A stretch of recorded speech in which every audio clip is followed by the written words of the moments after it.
दोस्तों, क्या आपने कभी सोचा है कि एक किसान का बेटा अरबों की कंपनी का मालिक बन सकता है?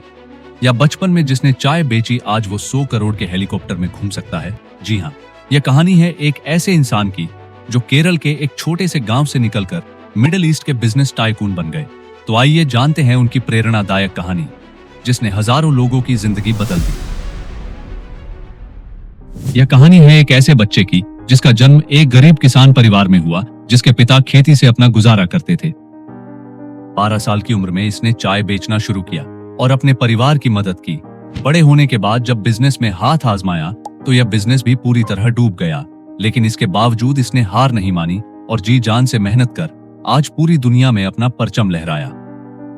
यह कहानी है बी रवि पिल्लई की। रवि पिल्लई का जन्म 2 सितंबर 1953 को केरल के कोल्लम जिले के चवरा गांव में हुआ। उनका परिवार पूरी तरह खेती पर निर्भर था। आमदनी इतनी कम थी कि कई बार रात को भूखे ही सोना पड़ता था। उन्होंने छोटी उम्र से ही अपने पिता की मदद करनी शुरू कर दी और चाय की दुकान पर काम करना शुरू कर दिया। उनके मन में कुछ बड़ा करने की आग जल रही थी।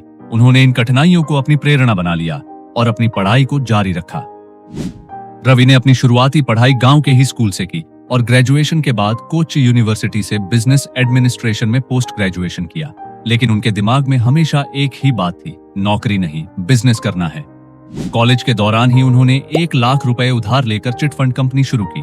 यह उनका पहला बिजनेस था। इसके बाद उन्होंने केरल की कुछ बड़ी कंपनी जैसे कि fertilisers and chemicals Travancore limited, Hindustan newsprint limited और कोची रिफाइनरीज के लिए काम किया। लेकिन बिजनेस में रिस्क हमेशा होता है। 1978 में लेबर स्ट्राइक के कारण उन्हें अपना यह बिजनेस बंद करना पड़ा। जल्द ही उन्हें महसूस हुआ कि उन्हें बड़े स्तर पर सोचना होगा। अपनी पहली असफलता के बाद भी रवि पिल्लई रुके नहीं। उन्होंने 1978 में भारत छोड़कर सऊदी अरब जाने का फैसला किया।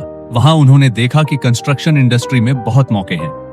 वहां उन्होंने कंस्ट्रक्शन और ट्रेडिंग बिजनेस शुरू किया और 150 लोगों के साथ नसीर एस अल हाजरी नाम की कंपनी शुरू की। देखते ही देखते उनका बिजनेस तेजी से बढ़ने लगा। उनकी मेहनत रंग लाई, जिसके बाद साल 1984 में उन्होंने आरपी ग्रुप ऑफ कंपनी की स्थापना की। आज उनकी कंपनी में 1,20,000 से ज्यादा लोग काम करते हैं। उनका business luxury hotel, construction, mining, steel, gas, cement, shopping malls, health care और एजुकेशन तक फैल चुका है। रवि पिल्लई ने सिर्फ विदेशों में ही नहीं बल्कि भारत में भी बड़े इन्वेस्टमेंट किए। उन्होंने केरल में 300 बेड वाला एक मल्टी स्पेशलिटी हॉस्पिटल भी खोला। उनके पास कई लग्जरी होटलों की चेन भी हैं, जैसे कि the Leela, the ravages Ashtamudi, the ravages Kovalam और द रेविज कलिकट। 2022 में रवि पिल्लई तब चर्चा में आए जब उन्होंने 100 करोड़ रुपए का एयरबस H145 हेलीकॉप्टर खरीदा। वह इस हेलीकॉप्टर को खरीदने वाले पहले भारतीय है। उन्होंने केरल में एक शानदार महलनुमा बंगला बनवाया है, जिसकी कीमत 100 करोड़ रुपए से भी ज्यादा बताई जाती है। उनकी कुल संपत्ति लगभग 30,000 करोड़ रुपए है, लेकिन इतनी सफलता के बावजूद वे बेहद सरल और दानवीर इंसान माने जाते हैं। वे अपने कर्मचारियों के कल्याण और समाज सेवा के लिए हमेशा आगे रहते हैं। उनकी सफलता को देखते हुए भारत सरकार ने उन्हें 2010 में पद्मश्री से सम्मानित किया और 2008 में प्रवासी भारतीय सम्मान भी मिला।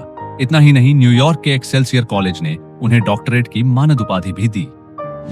रवि ने समाज सेवा को कभी नहीं छोड़ा। वे शिक्षा, हेल्थ केयर और गरीबों की मदद के लिए हमेशा आगे रहते हैं। उन्होंने कई अस्पताल और स्कूल खोले हैं, जहां गरीब बच्चों को मुफ्त शिक्षा और चिकित्सा सुविधा मिलती है।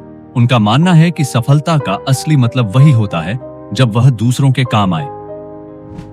रवि पिल्लई की कहानी हमें यह सिखाती है कि परिस्थितियां चाहे कितनी भी कठिन हो, अगर हमारे अंदर जज्बा और मेहनत करने की लगन हो तो सफलता हमारे कदम चूम सकती है।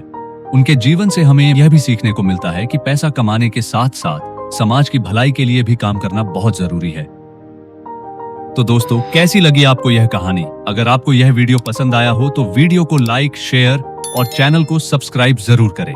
आपको बी रवि पिल्लई की कहानी से क्या प्रेरणा मिली, नीचे कमेंट में जरूर बताएं। मिलते हैं अगली वीडियो में। तब तक के लिए जय हिंद।